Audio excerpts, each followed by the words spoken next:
পৃথিবীর সবচেয়ে শক্তিশালী মুদ্রার দেশ হলো কুয়েত, কিন্তু সম্প্রতি এক গবেষণায় তকমা পায় আলস্যের।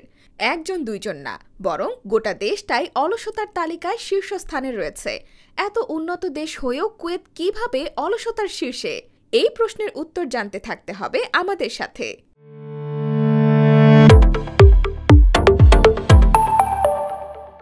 আরবের উত্তরাঞ্চলে পারস্য উপসাগরের প্রান্তে অবস্থিত ছোট্ট একটি আরব দেশ কুয়েত।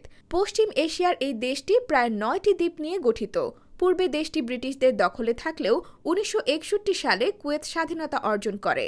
বর্তমান বিশ্বে কুয়েত সবচেয়ে শক্তিশালী মুদ্রার দেশ হিসেবে পরিচিত হলেও তার পরিচয়ে যোগ হয়েছে অলসতার তকমাও।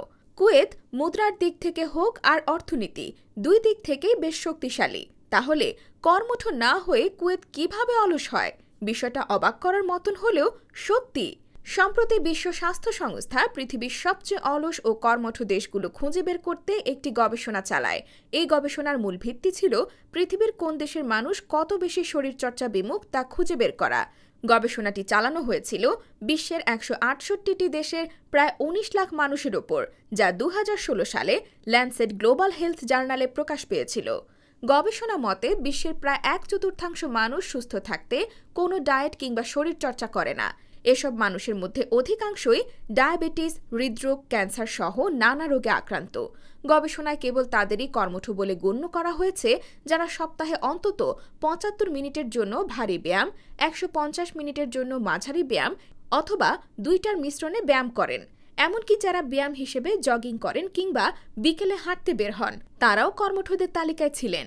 কিন্তু সমস্ত পরিসংখ্যান বিশ্লেষণ করে বিশ্বকে চমকে দিয়ে গবেষণায় অলসতার শীর্ষে রয়েছে কুয়েত। কুয়েত অর্থনীতির দিক থেকে ধনী দেশের তালিকায় থাকতেই পারে, কিন্তু এই দেশের প্রায় ৬৭% মানুষই যথেষ্ট শারীরিক ব্যায়াম করে না। ফলে কুয়েত পেয়েছে সবচেয়ে অলস দেশের তকমা। গবেষণার তালিকায় কিন্তু কুয়েত একা নেই। তালিকার দ্বিতীয় স্থানে রয়েছে আমেরিকান সামোয়া এবং তৃতীয় স্থানে আছে সৌদি আরবের মতো দেশ। মজার বিষয় হলো, গবেষণায় অলস দেশের পাশাপাশি কর্মঠ দেশের নামও রয়েছে। আর পৃথিবীর সবচেয়ে কর্মঠ দেশের খেতাব পেয়েছিল উগান্ডা, যার ৫.৫% মানুষ সুস্থ থাকতে ব্যায়াম করে।